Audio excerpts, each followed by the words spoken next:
여러분 안녕하십니까? 두 번째 만나게 되었네요. 너무 반갑고 진심으로 또 환영합니다. 여러분에게 질문 먼저 하나 좀 드릴게요. 여러분 귀신 본 분 계세요? 귀신? 예, 주위에 있나요? 네. 그럼 질문을 조금 방향을 바꿔보죠. 여러분 귀신의 존재를 믿습니까? 귀신이 있다는 사람? 또 귀신이 없다는 사람? 네. 한 작품을 제가 보여드립니다. 펠릭스 나다르라는 사람이 1861년에 사진으로 이렇게 애칭으로 인화한 작품인데 은행가의 손이라는 작품이고요. 이 작품의 그 설명의 글을 제가 한번 읽어드리겠습니다. 우리 손 안에는 늘 굶주림과 갈증에 허덕이는 귀신 하나가 살고 있다. 무엇이든 닥치는 대로 움켜쥐고 한번 잡으면 절대로 놓지 않으려는 이 귀신의 사정거리에서 벗어나 있는 것을 나는 아직 알지 못한다. 내 소나기에서 벗어나지 못하는 그의 귀를 가장 즐겁게 하는 음악이다. 그의 욕망의 부피는 겨우 한 움큼이지만 온 세상으로도 그것은 채워지지 않는다. 그에게는 높은 이름도 무명이고 기름진 부도 가난이며 아름다운 사랑도 그의 수중에선 질식일 뿐이다. 도대체 야구공만한 그의 몸 안에서 살 수 있는 사랑이 어디 있겠는가? 목까지 물에 잠겨 있지만 마시려면 물이 아래로 내려가고 손 닿는 거리의 과일이 지천이지만 손을 뻗으면 가지가 뒤로 물러나 영원한 갈증과 허기에 신음하는 신화 속의 아귀 탄탈로스는 그의 장려한 성공이 아니라 그의 끝없는 파산을 의인화한 것이다. 살면서 조심해야 할 것이 많지만 특히 이 손아 귀를 조심해야 한다. 이 귀신에 휘둘려 마음자리가 황폐해져 본 사람은 안다. 이 귀신이 얼마나 극악스럽고 무서운지를. 나는 그의 허기를 이해하며 그를 용서하려고 애쓰는 편이지만 그의 허기가 꼭 그의 몸피만큼으로 그치기를 간절히 바라고 있다.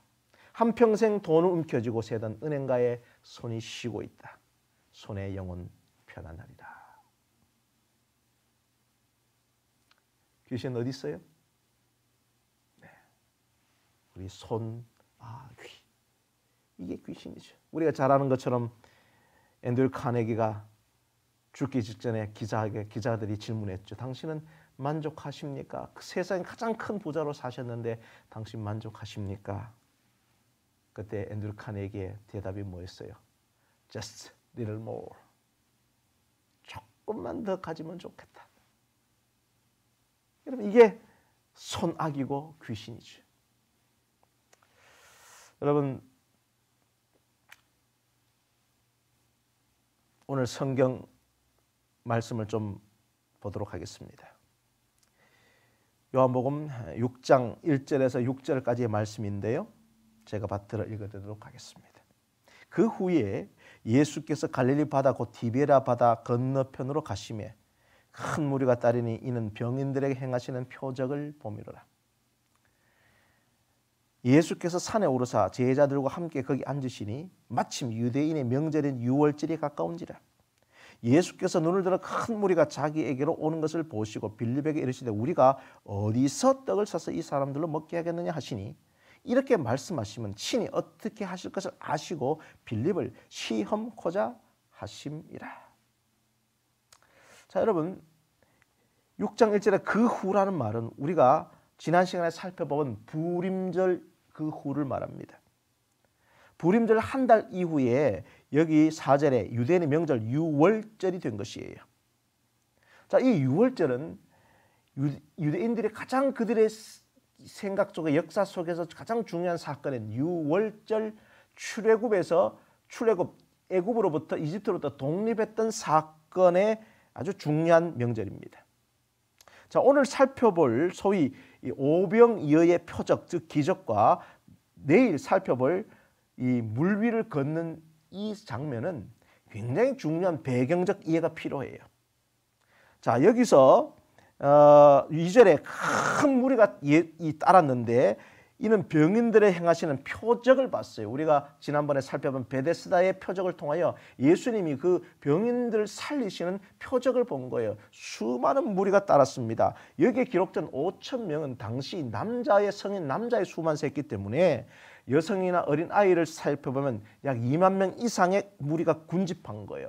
엄청난 이 무리가 모였는데 그 무리와 함께 유월절 즉 출애굽의 상황은 굉장히 정치적으로 굉장히 밀접한 관계를 맺고 있습니다. 특별히 오늘 이 시간에 팍스 로마나 로마의 지배를 당하고 있는 그들은 굉장히 지금 경제적으로 수탈을 받고 있었어요. 특별히 신흥 귀족으로 등장하는 그 사두개인들이 자기들의 모든 이 재산을 빼앗아갔기 때문에 그들은 소장농으로 전락했습니다.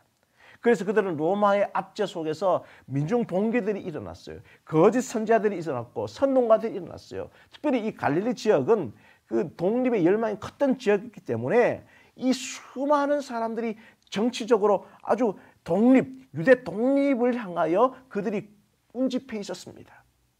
그때 당시에 오늘 이 오병이어의 기적과 표적과 내일 살펴볼 이 홍해 물리를 건너가는 사건은 그 옛날 출애굽 당시에 광야에서 만나를 먹이는 장면과 홍해의 장면을 생각하게 하는 아주 밀접한 이 배경적 이해 속에서 이 말씀을 이해하는 것이 좋아요. 자, 그들은 굉장히 지금 뜨거워졌습니다. 그 옛날 애굽으로부터 독립했던 그때의 장면처럼 모세가 광야에서 만나를 준 것처럼 홍해를 걷는 것처럼 한 사람이 병인을 고치는 장면을 보고 그들은 흥분했어요.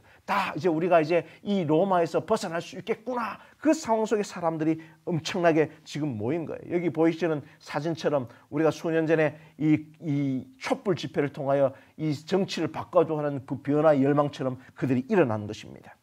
자, 그때에 성경 말씀에 보면 예수님께서 수많은 사람들이 따라왔다 보니까 그들이 배가 고파요. 먹을 것이 없어요. 그래서 이 사람들에게 떡을 주기 위하여 빌립에게 이 사람들에게 떡을 먹여야겠는데 어디서 먹여야겠느냐고 빌립에게 시험하시는데 보시는 것처럼 이것은 그냥 질문이 아니라 예수님이 그 제자들을 시험하신 거예요. 시험. 이 시험이라는 말은 무슨 말인가 하면 이 헬라어의 이 시험하다는 동사는 페이라조라는 동사가 하나밖에 쓰이지 않아요. 그런데 이것이 누가 시험하느냐에 따라서 그 해석과 번역이 달라집니다. 즉 하나님이 우리를 시험하세요. 그 시험을 허용하시는 것은 뭐예요? 우리가 보통 시험을 좋아하는 사람은 없겠지만 시험을 치는 이유는 우리의 실력을 더욱더 성장시키기 위해서죠. 즉 우리의 믿음을 더욱더 성장시키고 정금 같은 믿음으로 만들기 위해서 우리를 시험하세요. 그때는 번역이 테스트입니다. 하나님이 우리를 테스트하시는 거예요. 그러나 사단이 우리를 시험하는 것은 우리를 성장시키는 것이 아니죠. 유혹하고 넘어뜨리려고 하는 거예요. 절망케 만드는 거예요. 실패하게 만들려고 하는 거죠. 그때 번역은 템테이션입니다. 유혹하는 거예요. 즉 하나님은 예수님은 빌립을 불러다가 시험하시는데 즉 그 제자들이 어떤 시험이에요? 우리가 어제 살펴본 것처럼 단순히 신화의 이 물의 동함이 아니라 말씀의 동함, 창조주요, 구원자요, 심판주이신 그 예수님이 누구이신지를 제대로 믿게 하기 위하여 주님은 또 우리에게 시험하시는 거예요. 이 많은 사람들에게 어디서 떡을 사서 먹여야겠느냐라고 시험하신 거예요. 자, 그때 빌립이 대답을 합니다. 자, 6장 7절에 빌립이 대답하되 각 사람으로 조금씩 받게 할지라도 200데나리온의 떡이 부족하다 그랬어요. 여러분 정답입니까? 어떻게 보면 정답처럼 보이죠. 빨리 계산했어요. 맞아요. 이 사람 다 해도 200데나리온의 떡이 부족하다. 어쩌면 정답 같지만 이거는 출제자의 의도를 제대로 읽지 못한 거예요. 문제가 뭐예요? 어디서? 이게 문제잖아요. 그런데 200데나리온 이것은 아니에요. 이것은 이성적으로 맞는 대답이지만 그 이성의 대답, 계산의 대답은 틀렸어요. 자, 이때를 찬스를 놓치지 않고 8절 제자 중 하나가 시몬 베드로의 형제 안드레가 예수께 여짜오되 여기 한 아이가 있어 보리떡 5개와 물고기 2마리를 가졌다. 자, 여러분 정답입니까? 네, 정답처럼 보이죠. 어디서? 맞아요. 출제자의 정답에 따라서 그걸 어디서 구해왔어요. 그런데 문제는 뭐냐면 보리떡 5개와 물고기가 이 사람에게 얼마나 되겠습니까? 즉 뭐예요? 의심한 거예요. 회의한 거예요. 즉 예수님의 질문은 이 사람들에게 떡을 어디서 먹여야겠느냐고 질문하셨는데 빌립은 이성의 대답을 이해했다면 안드레는 의심과 회의의 대답을 한 거예요. 이 둘 다 다 정답이 아니죠. 자, 여러분 우리의 삶 속에 필요한 게 많잖아요. 여러분 뭐가 필요하세요? 좋은 아파트도 필요하고, 그렇죠? 주식도 있었으면 좋겠고, 우리는 더 많이 가지려고 합니다. 그게 더 많이 가지면 그게 우리에게 행복을 줄 생각하죠. 그렇게 우리는 굶주림에 허덕이며 오늘 이 자리에 나왔습니다. 이 사람들에게 어디서 그들을 만족시켜 줘야 될까요? 어디서 구해야 할까요?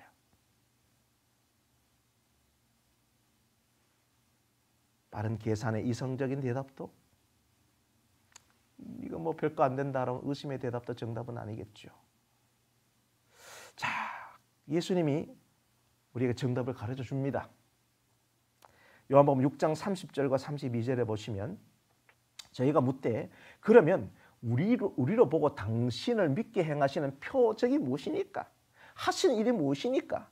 기록된 바 하늘에서 저에게 떡을 주어 먹게 하였다 함과 같이 우리 조상들은 광야에서 만나를 먹었나이다. 아, 과거에 모세가 그렇게 만나를 준 거 그 사건 그게 맞나요?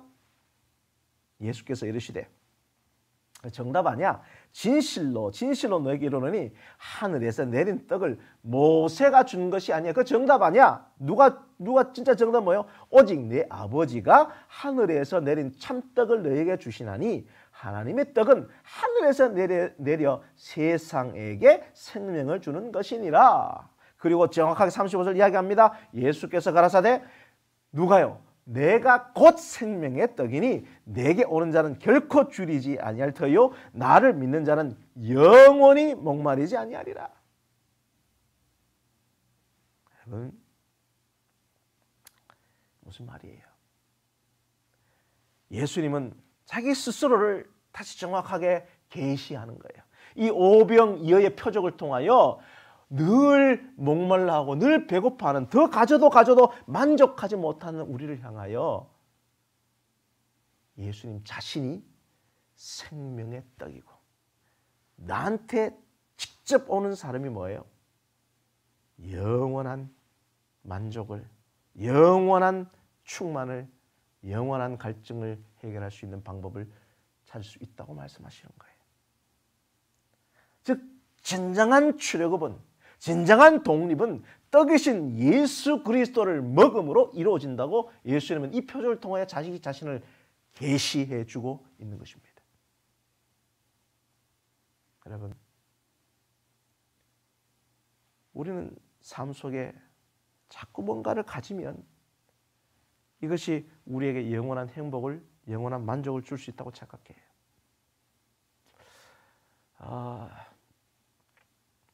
제가 어릴 때에 참 험하게 살았거든요. 이 시간에 뭐 짧은 시간이라 제가 이야기를 길게 다 하지 못해요. 영상으로 짧은 시간에 제 이야기를 다 풀어놓지 못하지만은 저는 이 아마추어 레슬링 운동선수를 했어요.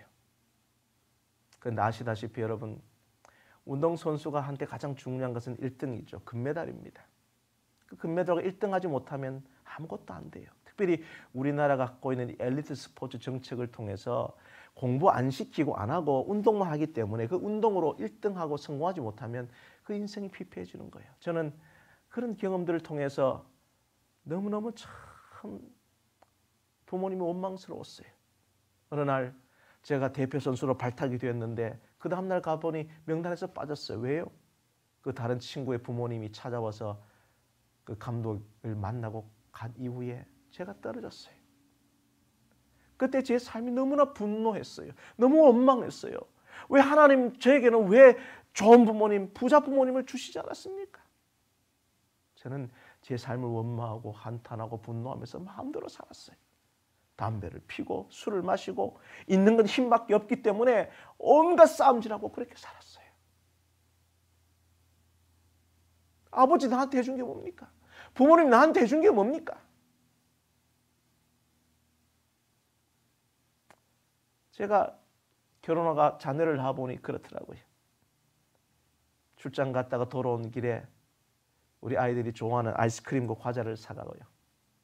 배를 땡동 땡동 누르면 아이들이 아빠다 하고 달려와요. 그리고 아빠를 향하여 저를 안고 아빠 잘 다녀오셨어요 인사를 하는 것이 아니라 시선이 다 어디가 있어요? 제 손에 들린 과자 봉지, 아이스크림 봉지 보고 달려오는 거예요. 그리고 그 손에 있는 걸 그냥 채가면서 그냥 끝나버려요. 소유입니까? 존재입니까? 저도 그렇게 살아왔어요.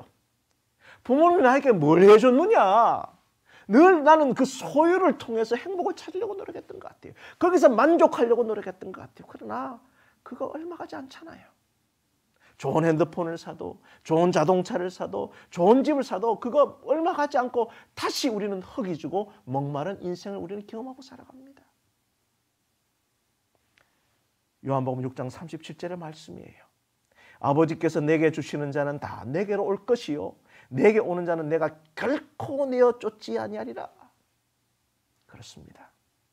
제가요 몇 년 전에 아버지가 돌아가시면서 아버지의 임종을 통하여 제가 이렇게 말씀했어요. 아버지, 그 옛날 과거에 저한테 아무것도 해주지 못하고 그래서 제가 너무너무 불행하게 살았는데 그게 다 아빠 탓이고 엄마 탓이고 부모 탓이고 그렇게 원망하고 불평하고 살았는데 아버지 지금 나한테 아무것도 해주지 않아도 되니까요. 그냥 아버지 살아만 계세요.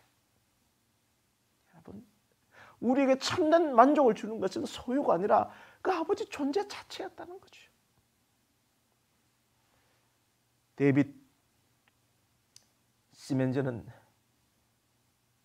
치유하시는 은혜라는 책을 통하여 우리에게 아주 중요한 도전을 하고 있습니다. 종은 수용가치 인정의 근거가 형이 있지만 자녀는 신분에 있습니다. 종은 주인이 진정 나의 일을 마음에 들어 하실까 생각하면서 불안과 염려로 하루를 시작하지만 자녀는 가정의 안전한 사랑 속에서 쉼을 누립니다. 종은 일솜씨 때문에 받아들여지지만 자녀는 관계 때문에 받아들여집니다. 종의 소속은 능력과 행위에 달려 있지만 자녀의 소속은 한 사람으로서의 신분 자체에 달려 있습니다. 하루를 마칠 때 종은 일로 자기의 가치를 입증해 보였다는 확신이 설 때만 마음이 편안합니다. 그러나 자녀는 하루 종일 마음이 편안하고 안전하며 내일이 와도 자기 신분에 아무런 변화가 없으려는 것을 압니다. 종은 일을 잘못하면 자리가 위태해집니다. 실직을 당할 수도 있기 때문입니다.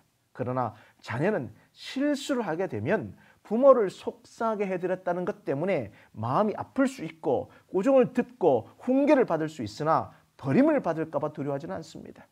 자녀는 가족의 일부이며 또 사랑을 받는 존재이므로 근본적으로 당당하며 행위가 그의 신분을 조금도 흔들어 놓지 못합니다. 여러분, 이 요한복음을 시작하면서 우리 예수님은 이렇게 이야기합니다. 요한복음 1장 10절과 11절이에요. 그가 세상에 계셨으며 그로 말미암아 지은 바 되었으되 세상이 그를 알지 못하였고 자기 땅에 오매 자기 백성이 영접하지 아니하였으나 저는 성경절 중에 이 성경절이 제일 슬픈 성경 구절이라고 생각해요. 자기 땅에 자기 백성이 영접하지 않았어요. 아버지가 집에 돌아왔는데 자녀들이 아버지를 보지 않고 아버지의 손에 들린 과자 봉지만 본 거예요. 그러나 요한복음 1장 12절 13절 영접하는 자 곧 그의 이름을 믿는 자들에게는 하나님의 자녀가 되는 권세를 주었으니. 아멘. 사랑하는 여러분, 오늘 우리가 끄림없는 소유 가치를 통하여 행복과 만족을 찾으려고 노력하는 우리들을 향하여 우리 주님께서는 이렇게 초청하시는 거예요. 너는 종이 아니라 내 아들과 딸이라고요. 여러분, 오늘 이 시간에 영접하는 자, 곧 그 이름을 믿는 자들에게는 하나님의 자녀가 되는 권세를 누리게 되길 바랍니다. 이것은 종이 누리는 게 아니에요. 자녀의 권세예요. 이것은 절대로 빼앗기지 않는 축복입니다. 여러분, 어디서 여러분의 허기짐과 목마름과 갈증과 모든 만족을 채울 수 있을까요? 바로 다른 곳이 아니라 여러분을 종이 아니라 자녀로 부르시는 우리 주님과의 그 관계를 통하여 여러분 참된 만족을 경험하시게 되기를 간절히 바랍니다. 자, 그런데 요한복음 6장 40절에 더 중요한 말씀을 하세요. 내 아버지의 뜻은 아들을 보고 믿는 자마다 영생을 얻는다 그랬어요. 이게 굉장히 중요한 말입니다. 여러분, 우리가 잘 아는 이 맹모 삼천지교라는 말이 있죠. 이 말은 맹자의 어머니가 맹자를 교육시키기 위해 이사를 3번 했죠. 그죠? 처음에는 공동묘지 근처에서, 다음에는 시장으로, 또 그다음에 학교 근처, 서당 근처로 이사했더니 맹자가 좋은 교육을 받아서 훌륭한 사람이 되었다라는 게 맹모 삼천지교 아닙니까? 근데 여러분, 저는 그렇게 해석하고 싶지가 않아요. 왜 그렇게 교육에 열심히 했던 어머니가 바로 처음부터 좋은 학군이 있는 학교 근처 서당으로 바로 이사가지 왜 쓸데없이 공동묘지로 갔다가 시장으로 갔다가 학교로 갑니까? 그것은 맹자의 어머니가 맹자에게 가르쳐주고 싶은 것이 있었기 때문이에요. 그것은 뭐예요? 첫 번째로 맹자가 살았던 곳은 공동묘지 근처예요. 맹자가 맨날 하는 노래가 뭐예요? 북망산천 가깝다고 오와 노와. 야, 얘가 커서 뭐 의사가 되긴 되겠는데 의사가 아니고 장의사가 되겠구나. 그래서 시장으로 갔더니 시장에서는 골라 맨날 장사하는데 싸게 판다, 미주고 판다, 거짓말만 하고, 그 다음에 학교로 가서 맹자가 아주 훌륭한 사람이 되다. 이게 아니에요. 맹자가 가르쳐 주고 싶은 어머니의 그 교육은 뭐냐면 그 공동묘지 근처에 살아가면서 누구나 인생은 죽는다는 거죠. 누구나 인생은 죽어요. 잘생긴 사람도 못생긴 사람도 남자도 여자도 늙은 사람도 어린아이도 부자도 가난한 사람도 인생 누구나 다 한 번 왔다가 가는 그것이 죽음이라는 거예요. 그 죽음을 깨달을 때에 시장에서 치열한 삶이 있는 거예요. 생이 있는 거예요. 하루살이처럼 내가 내일 죽는다는 사실을 알 때에 진짜 오늘의 삶이 너무나 귀중하고 살아가는 삶의 생동력이 있는 것 아니겠어요? 즉 그 죽음과 삶의 의미를 깨달을 때 그것이 바로 교육이에요. 학교예요. 그것을 깨달을 때에 사람이 진실로 거듭나는 것이죠. 마치 우리 지혜의 왕 솔로몬이 그 인생을 다 살고 전도서를 지으면서 어떻게 이야기했어요? 이 모든 걸 다 가지고 누려봤더니 그것도 헛된 거 아니겠어요? 헛되고 헛되니 헛되고 헛되도다. 처음에 아담과 하와가 아들을 낳았더니 가인을 낳았어요. 이 가인 얻었다는 말 아니에요? 자, 이 아들이 나에게 모든 걸 줄 거야. 모든 걸 얻게 할 거야. 그랬더니 아들 키워봤자 소용없죠. 두 번째 아들을 낳았더니 이름이 아벨이요. 이름의 뜻이 헛되다는 말이에요. 그 말이에요. 헛되고 헛되니 헛되고 헛되도다. 모든 걸 가져봐도 헛되요. 헤벨님 헛되다는 거예요.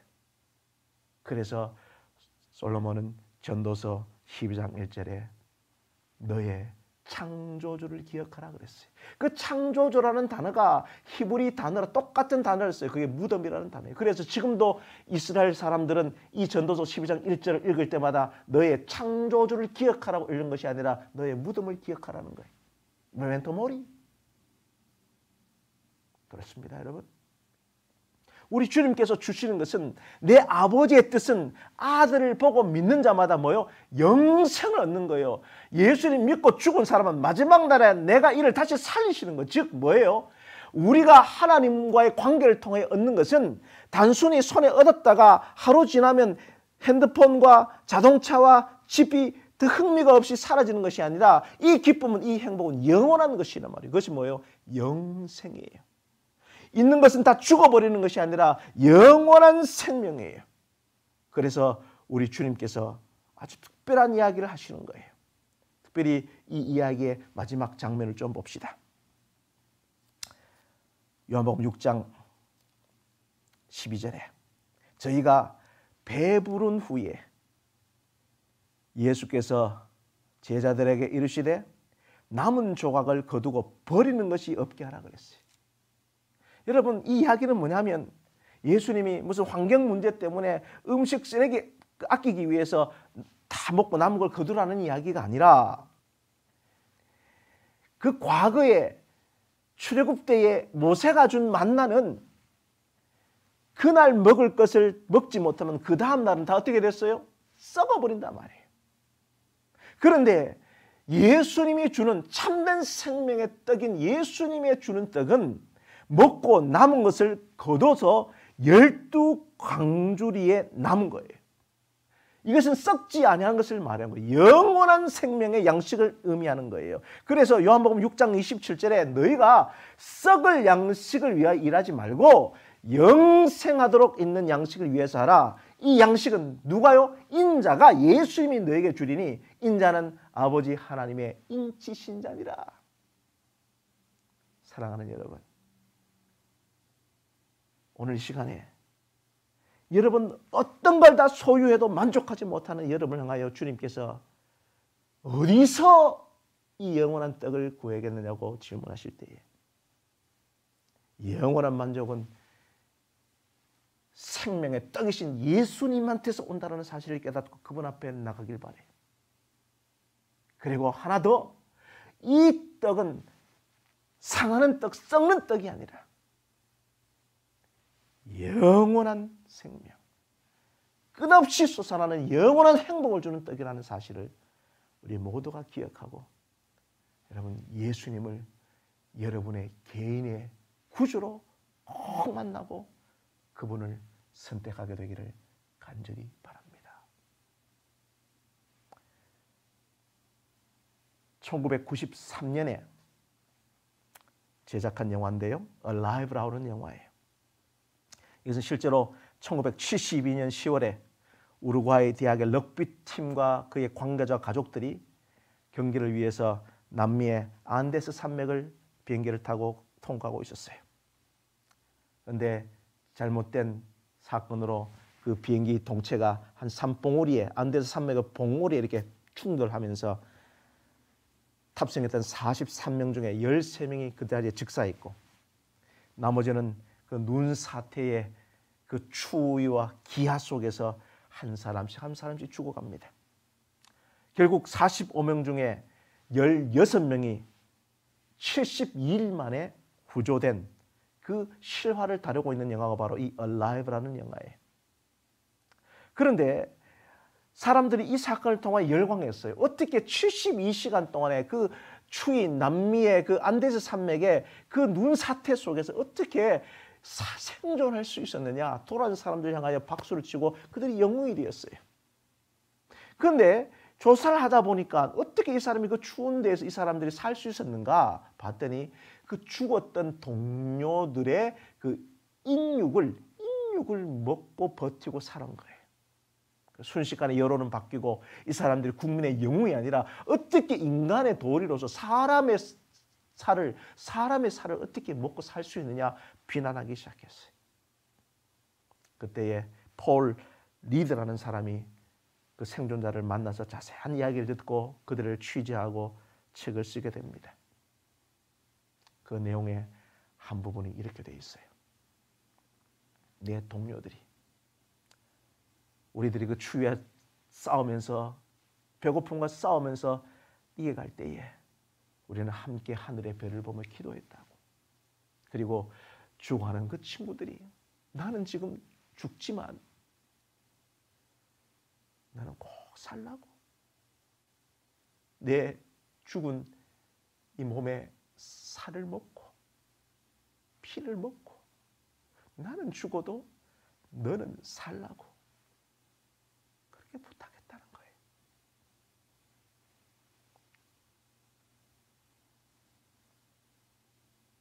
먼저 죽은 동료들이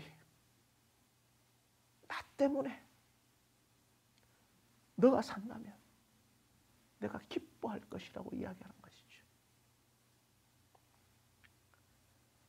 요한복음 6장 53절 55절의 말씀입니다.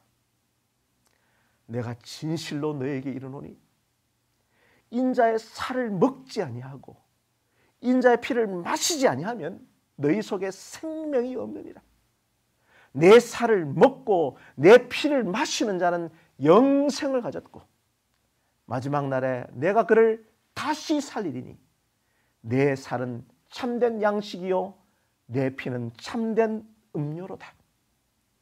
내 살을 먹고 내 피를 마시는 자는 내 안에 거하고 나도 그의 안에 거하리니 살아계신 아버지께서 나를 보내심에 내가 아버지로 말미암아 사는 것 같이 나를 먹는 그 사람도 나로 말미암아 살리라. 이것은 하늘에서 내려온 떡이니 조상들이 먹고도 죽은 그 만나와 같지 아니하여 이 떡을 먹는 자는 영원히 살리라. 사랑하는 여러분, 다른 이 세상의 어떤 것으로 만족할 수 없어요. 채워줄 수 없어요. 그것은 영원하지 않습니다. 썩는 것들이에요. 그것으로 여러분의 행복을 찾으려고 노력하지 마세요. 오늘 주님께서 말씀하십니다. 너희는 나를 먹고 살라고요. 그게 우리 예수님이십니다. 내 살을, 내 피를, 나의 말씀을 먹고 너희들은 영원히 썩지 않는, 영원히 만족하는 참된 행복을 누리라고 오늘 우리를 초대하고 있어요. 오늘도 이 말씀에 터치가 있게 되길 바랍니다. Touch you, touch you. 소유로 행복을 찾고자 했던 여러분의 근원적인 문제를 오늘 이 주님의 말씀을 통하여 치유되기를 간절히 바랍니다.